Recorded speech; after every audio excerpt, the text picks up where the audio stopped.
शांति। 11 नवंबर 2024 प्रातः मुरली। ओम शांति। बाप दादा मधुबन। आज बाबा ने सुनाया, मीठे बच्चे अपने ऊपर पूरी नज़र रखो। बाबा कहते मीठे बच्चे अपने ऊपर पूरी नज़र रखो, कोई भी बेकायदे चलन नहीं चलना। बाबा कहते कोई भी बेकायदे चलन नहीं चलना। श्रीमत का उल्लंघन करने से गिर जाएंगे। बाबा ने जो श्रीमत दी है उसका उल्लंघन करने से क्या होंगे? गिर जाएंगे। आज की मुरली से बाबा ने प्रश्न किया है, पद्मा पदम पति बनने के लिए कौन सी खबरदारी चाहिए? पद्मा पदम पति बनने के लिए कौन सी खबरदारी चाहिए? उत्तर में बाबा ने बताया, सदैव ध्यान रहे, जैसा कर्म हम करेंगे हमें देख और भी करने लगेंगे। कर्म हमारे श्रेष्ठ बनेंगे जब हम खुद पर गौर करेंगे, और जैसा कर्म हम करेंगे हमें देखकर और करेंगे। किसी भी बात का मिथ्या अहंकार ना आए, मुरली कभी भी मिस ना हो। मनसा वाचा कर्मणा अपनी संभाल रखो। ये आंखें धोखा ना दे तो पद्मों की कमाई जमा कर सकेंगे। बाबा कहते ये आंखें धोखा ना दे तो पद्मों की कमाई जमा कर सकेंगे। इसके लिए अंतर्मुखी होकर बाप को याद करो और विकर्मों से बचे रहो। अंतर्मुखी होकर के क्या करो? बाप को याद करो और पाप कर्मों से बचे रहो। ओम शांति। रूहानी बच्चों को बाप ने समझाया है, यहाँ तुम बच्चों को इस ख्याल से ज़रूर बैठना होता है, ये बाबा भी है, टीचर और सतगुरु भी है, और ये भी महसूस करते हो बाबा को याद करते करते पवित्र बन पवित्र धाम में जाकर पहुँचेंगे। बाप ने समझाया है कि पवित्र धाम से ही तुम नीचे उतरते हो, उसका नाम ही है पवित्र धाम। सतो प्रधान से फिर सतो रजो तमो। अभी तुम समझते हो कि हम नीचे गिरे हुए हैं, अर्थात वैश्यालय में हैं। बाबा ने कहा, भले तुम संगम युग पर हो, परंतु ज्ञान से तुम जानते हो कि हमने किनारा किया हुआ है। फिर भी अगर हम शिव बाबा की याद में रहते हैं तो शिवालय दूर नहीं। शिव बाबा को याद नहीं करते तो शिवालय बहुत दूर है। सजाएं खानी पड़ती हैं तो बहुत दूर हो जाता है। तो बाप बच्चों को कोई जास्ती तकलीफ नहीं देते हैं। एक तो बार बार कहते मनसा वाचा कर्मणा, बच्चों को कोई पवित्र बनना है। ये आंखें भी बड़ा धोखा देती हैं, इनसे बहुत संभाल कर चलना होता है। बाप ने समझाया है कि ध्यान और योग बिल्कुल अलग है। योग अर्थात याद, आंखें खुली होते भी तुम याद कर सकते हो। ध्यान को कोई योग नहीं कहा जाता। भोग भी ले जाते हैं तो डायरेक्शन अनुसार ही जाना है। बाबा ने कहा इसमें माया भी बहुत आती है। माया ऐसी है जो एकदम नाक में दम कर देती है। जैसे बाप बलवान है वैसे माया भी बड़ी बलवान है। इतनी बलवान है जो सारी दुनिया को वैश्यालय में ढकेल दिया है। इसलिए इसमें बहुत खबरदारी रखनी होती है। बाप की कायदे अनुसार याद चाहिए, बेकायदे कोई काम किया तो एकदम गिरा देती है। ध्यान आदि की कभी कोई इच्छा नहीं रखनी है। इच्छा मात्रम अविद्या बाप, इच्छा मात्रम अविद्या। बाप तुम्हारी सब मनोकामनाएं बिगर मांगे पूरी कर देते हैं। बाबा तुम्हारी सारी मनोकामना बिगर मांगे पूरी कर देते हैं। बाबा ने कहा बिना मांगे सब कुछ दे देते। आपकी संतान है, फिर आपसे क्या प्रार्थना? बाबा ने कहा ध्यान आदि की कभी कोई इच्छा नहीं रखनी, इच्छा मात्रम अविद्या। बाप तुम्हारी सब मनोकामना पूरी कर देते हैं अगर बाप की आज्ञा पर चले तो। अगर बाप की आज्ञा न मान उल्टा रास्ता लिया तो हो सकता है स्वर्ग के बदले नरक में ही गिर जाए। स्वर्ग के बदले कहाँ गिर जाए? नरक में गिर जाए। गायन भी ये गज को ग्राने खाया। बाबा कहते बहुतों को ज्ञान देने वाले, भोग लगाने वाले आज है कहाँ? क्योंकि बेकायदे चलन के कारण पूरे मायावी बन जाते हैं। डीटी बनते बनते डेविल बन जाते हैं। बाप जानते हैं कि बहुत अच्छे पुरुषार्थी जो देवता बनने वाले थे वह असुरों के साथ रहते हैं, ट्रेटर हो जाते हैं। बाप का बनकर फिर माया के बन जाते हैं। बाप का बनते हैं फिर माया अपनी तरफ खींच लेती तो माया के बन जाते हैं। बाबा ने कहा माया बन जाते हैं, उन्हें ट्रेटर कहा जाता है। अपने ऊपर नज़र रखनी होती है। श्रीमत का उल्लंघन किया तो ये गिरे। बाबा ने कहा श्रीमत का उल्लंघन किया तो ये गिरे।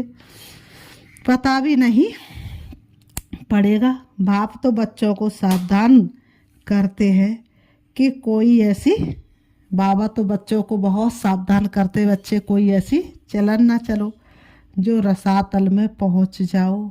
ऐसी कोई चलन ना हो जो तुम कहाँ पहुंच जाओ, रसातल में पहुंच जाओ। बाबा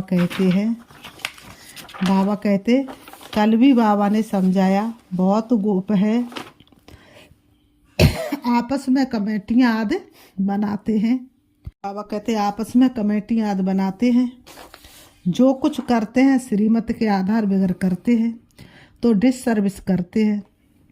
बगैर श्रीमत करेंगे तो गिरते ही जाएंगे। बाबा ने शुरू में कमेटी बनाई थी तो माताओं की बनाई थी, क्योंकि बाबा ने कहा कलश तो माताओं को ही मिलता है। वंदे मातरम गाया हुआ है ना। अगर गोप लोग कमेटी बनाते हैं तो वंदे गोप तो गायन नहीं है। वंदे मातरम गायन है, वंदे गोप तो गायन नहीं है। श्रीमत पर नहीं तो माया के जाल में फंस पड़ते हैं। बाबा ने माताओं की, बाबा ने कहा कमेटी बनाई, उन्हों के हवाले सब कुछ कर दिया। पुरुष अक्सर करके देवाला मारते हैं, स्त्रियां नहीं। तो बाप भी कलश माताओं पर रखते हैं। इस ज्ञान मार्ग में माताएं भी देवाला मार सकती हैं। पद्मा पदम भाग्यशाली जो बनने वाले हुए माया से हार खाकर देवाला मार सकते हैं। इसमें स्त्री पुरुष दोनों देवाला मार सकते हैं। और मारने में भी बाबा ने कहा और मारते भी हैं। कितने हार खाकर चले गए, गोया देवाला मार दिया ना। बाप समझाते हैं भारतवासियों ने तो पूरा देवाला मारा है। माया कितनी ज़बरदस्त है जो समझ नहीं सकते। हम क्या थे, कहाँ से एकदम नीचे आकर गिरे हैं। यहाँ भी ऊंच चढ़ते चढ़ते फिर श्रीमत को भूल अपनी मत पर चलते हैं तो देवाला मार देते हैं। वो लोग तो देवाला मारते फिर 5-7 वर्ष बाद खड़े हो जाते हैं। यहाँ तो 84 जन्मों का देवाला मारते हैं, ऊंच पद पा ना सके। देवाला मारते ही हैं। बाबा ने कहा देवाला मारते ही रहते हैं। बाबा के पास फोटो होता तो बतलाते। तुम कहेंगे बाबा तो बिल्कुल ठीक कहते हैं, यह कितना बड़ा मारती था, बहुतों को उठाते थे। आज है नहीं, देवालय में है। बाबा घड़ी घड़ी बच्चों को सावधान करते हैं। अपनी मत पर कमेटियाँ आदि बनाना, इसमें कुछ रखा नहीं है। आपस में मिलकर झरमुई करना, ये ऐसा करता था, फलाना ऐसा करता था। बाबा ने कहा सारा दिन यही करते रहते हैं। बाप से बुद्धियोग लगाने से ही सतो प्रधान बनेंगे। बाबा से बुद्धि योग लगेगा तभी कैसे बनेंगे, सतो प्रधान बनेंगे। बाबा ने कहा बाप का बने और बाप से योग नहीं तो घड़ी घड़ी गिरते रहेंगे। बाप का बनने के बाद बाप को याद नहीं करेंगे तो घड़ी घड़ी गिरते रहेंगे। बाबा ने कहा तो घड़ी घड़ी गिरने वाला कभी ऊंच पद पा ना सके। तो बाबा कहते हैं कनेक्शन ही टूट पड़ता है, लिंक टूट जाए तो घबराना नहीं चाहिए। माया हमें इतना तंग क्यों करती है। बाबा कहते हैं कोशिश कर बाप के साथ लिंक जोड़नी चाहिए, नहीं तो बैटरी चार्ज कैसे होगी। विकर्म, बाबा ने कहा विकर्म होने से बैटरी डिस्चार्ज हो जाती है। शुरू में कितने ढेर के ढेर बाबा के आकर बने, भट्टी में आए फिर आज कहाँ हैं। गिर पड़े क्योंकि पुरानी दुनिया याद आई। गिर पड़े क्योंकि पुरानी ये दुनिया याद आई। 14 साल तक भट्टी करने के बाद भी अभी बाप कहते हैं मैं तुमको बेहद का वैराग्य दिलाता हूँ। इस पुरानी दुनिया से दिल नहीं लगाओ, दिल स्वर्ग से लगानी है। अगर ऐसा लक्ष्मी नारायण बनना है तो मेहनत करनी पड़े। बुद्धियोग एक बाप के साथ होना चाहिए। पुरानी दुनिया से वैराग्य, सुखधाम और शांति धाम को याद करो।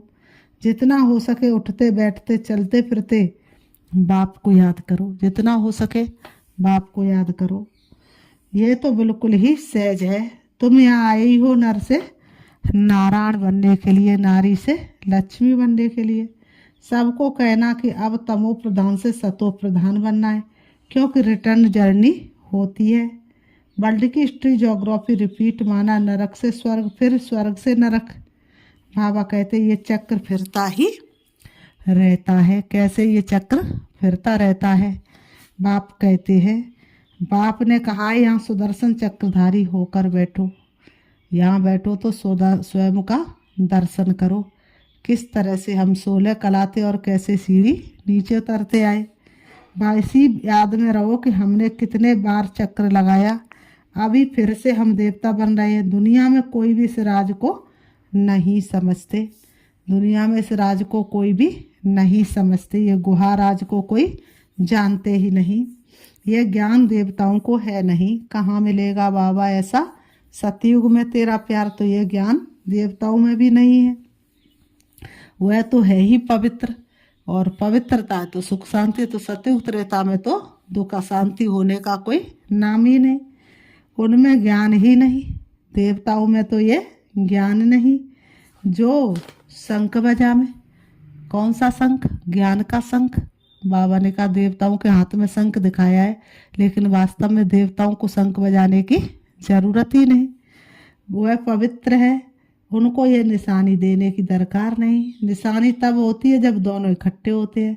तुमको भी निशानी नहीं, क्योंकि तुम आज देवता बनते बनते कल असुर बन जाते हो। बाप देवता बनाते माया असुर बना देती है। बाप जब समझाते हैं तब पता पड़ता है कि सचमुच हमारी अवस्था गिरी हुई है। कितने बेचारे शिव बाबा के खजाने में जमा कराते, फिर मांग कर असुर बन जाते हैं। बाबा ने कहा इसमें योग की ही सारी कमी है। योग से ही पवित्र बनना है। बुलाते भी हो बाबा आओ, हमें पतित से पावन बनाओ, जो हम स्वर्ग में जा सके। याद की यात्रा है ही पावन बन ऊंच पद पाने के लिए। जो मर जाते फिर भी, जो बाबा ने कहा जो मर जाते हैं फिर भी जो कुछ सुना है तो शिवालय में आएंगे जरूर। पद भल कैसा भी पाए, एक बार याद किया तो स्वर्ग में आएंगे जरूर। बाबा कहते बाकी ऊंच पद पा न सके, स्वर्ग का नाम सुनकर खुश होना चाहिए। फेल हो पाई पैसे का पद पा लिया, इसमें खुश नहीं होना चाहिए। फीलिंग तो आती है ना, मैं नौकर हूँ। बाबा ने कहा फीलिंग तो आती है ना, मैं नौकर हूँ। पिछाड़ी में तुम्हें सब साक्षात्कार होंगे कि हम क्या बनेंगे, हमसे क्या विक्रम हुआ है जो ऐसी हालत हुई है। मैं महारानी क्यों नहीं बनी हूँ। कदम कदम पर खबरदारी से चलने से तुम पद्मपति बन सकते हो। मंदिरों में देवताओं को पद्म की निशानी दिखाते, दर्जे में फर्क हो जाता है। आज की राजाई का कितना दबदबा रहता है तो कल्प बाबा ने कहा है तो अल्प की। बाबा ने कहा है तो अल्पकाल का, सदा काल के राजा तो बन न सके। तो अभी बाप कहते तुम्हें लक्ष्मी नारायण बनना है तो पुरुषार्थ भी ऐसा चाहिए। कितना हम औरों का कल्याण करते हैं, अंतर्मुख हो कितना समय बाबा की याद में रहते हैं। अभी हम जा रहे हैं अपने स्वीट होम में। फिर बाबा ने कहा आएंगे सुखधाम में। ये सब ज्ञान का मंथन अंदर में चलता रहे। बाप में ज्ञान और योग दोनों हैं, तुम्हारे में भी होना चाहिए। बाप में ज्ञान भी है तो योग भी है, तुम्हारे में भी होना चाहिए। बाबा ने कहा पूरा होना चाहिए। तो बाबा कहते तुम्हारे में भी ज्ञान योग पूरी तरह से होना चाहिए, आधा अधूरा नहीं होना चाहिए, क्योंकि बाप तुमको देने के लिए आया है ना। तो बाबा ने कहा पूरा ज्ञान होना चाहिए, तुम्हारे में भी होना चाहिए। जानते हो हमें शिव बाबा पढ़ाते तो ज्ञान भी हुआ और याद भी हुई। ज्ञान और योग दोनों साथ साथ चलता है। ऐसे नहीं योग में बैठो बाबा को याद करते रहो और नॉलेज भूल जाए। बाप योग सिखलाते तो नॉलेज भूल जाते हैं क्या? सारी नॉलेज उनमें रहती है। तुम बच्चों में भी नॉलेज होनी चाहिए, पढ़ना चाहिए। जैसे कर्म मैं करूँगा मुझे देख और भी करेंगे। मैं मुरली नहीं पढ़ूंगा तो और भी नहीं पढ़ेंगे। मिथ्या अहंकार आ जाता है तो माया झट बार कर देती है। कदम कदम बाप से श्रीमत लेते रहना है, नहीं तो कुछ न कुछ विक्रम बन जाते हैं। बहुत बच्चे भूल करते बाप को नहीं बताते तो अपनी सत्यानाश कर लेते हैं। गफलत होने से माया थप्पड़ लगा देती है, बर्त नाट्य पैनी है बना देती है। अहंकार में आने से माया बहुत विक्रम कराती है। बाबा ने ऐसे थोड़े ही कहा है। ऐसी ऐसी पुरुषों की कमेटियां बनाओ। कमेटी में एक दो समझू सयानी बच्चियां जरूर होनी चाहिए जिनकी ही राय पर काम हो। कलश तो लक्ष्मी पर रखा जाता है ना। गायन भी अमृत पिलाते थे, फिर कहाँ यज्ञ में विघ्न डालते थे। अनेक प्रकार के विघ्न डालने वाले भी हैं। अमृत पिलाते थे। बाबा ने कहा सारा दिन यही झरमुई झरमुई की बातें करते रहते हैं, ये बहुत खराब है। कोई भी बात हो तो बाप को रिपोर्ट करनी चाहिए। सुधारने वाला तो एक ही बाप है। तुम अपने हाथ में लौ नहीं उठाओ। बाप ने कहा तुम अपने हाथ में लौ नहीं उठाओ। बाप ने नहीं सुधार पाया तो तुम क्या सुधार पाओगे? तुम बाप की याद में रहो, सभी को बाप का परिचय देते रहो। बाबा ने कहा तब ऐसा बन सकेंगे। सिर्फ पिता की याद दिलाते चलो, सबके भाग्य जगाते चलो। सर्वोच्च सेवा है यही, शिव संदेश सुनाते चलो। माया बहुत कड़ी है, किसको नहीं छोड़ती है। सदैव बाप को समाचार, सदैव क्या करना चाहिए? बाप को समाचार लिखना चाहिए, डायरेक्शन लेते रहना चाहिए। यूँ तो डायरेक्शन सदैव मिलते रहते हैं, ऐसे तो बच्चे समझते। बाबा ने तो आप ही इस बात पर समझा दिया। बाबा तो अंतर्यामी है। बाबा कहते हैं नहीं मैं तो नॉलेज पढ़ाता हूँ, इसमें अंतर्यामी की बात ही नहीं। हाँ ये जानता हूँ कि ये सब मेरे बच्चे हैं, हर एक के शरीर के अंदर मेरे बच्चे हैं। बाकी ऐसे नहीं कि बाप सभी के अंदर विराजमान है। मनुष्य तो उल्टा ही समझ लेते हैं। बाप कहते मैं जानता हूँ कि सभी तख्त पर आत्मा विराजमान है। ये तो कितनी सहज बात है। सभी चेतन आत्मा अपने अपने तख्त पर बैठी है, फिर भी परमात्मा को सर्वव्यापी कह देते। ये है एक अजभूल। इस कारण ही भारत इतना गिरा हुआ है। बाप कहते तुमने मेरी बहुत गिलानी की है, विश्व के मालिक बनाने वाले को तुमने गाली दी है। इसलिए बाप कहते यदा यदा ही धर्मस्य गिलानी। बाहर वाले ये सर्वव्यापी का ज्ञान भारतीय वासियों से सीखते हैं। जैसे भारतवासी उनसे हुनर सीखते हैं, वह फिर उल्टा सीखते हैं। तुम्हें तो एक बाप को याद करना है और बाप का परिचय भी दे सबको देना है। तुम हो अंधों की लाठी, लाठी से राह बतलाते हैं ना। फिर बाबा कहते हैं अच्छा मीठे मीठे सिखी लते बच्चों प्रति माता पिता बाप दादा का याद प्यार और गुड मॉर्निंग। रूहानी बाप की रूहानी बच्चों को नमस्ते। हम रूहानी बच्चों की रूहानी बाप दादा को याद प्यार और नमस्ते नमस्ते नमस्ते।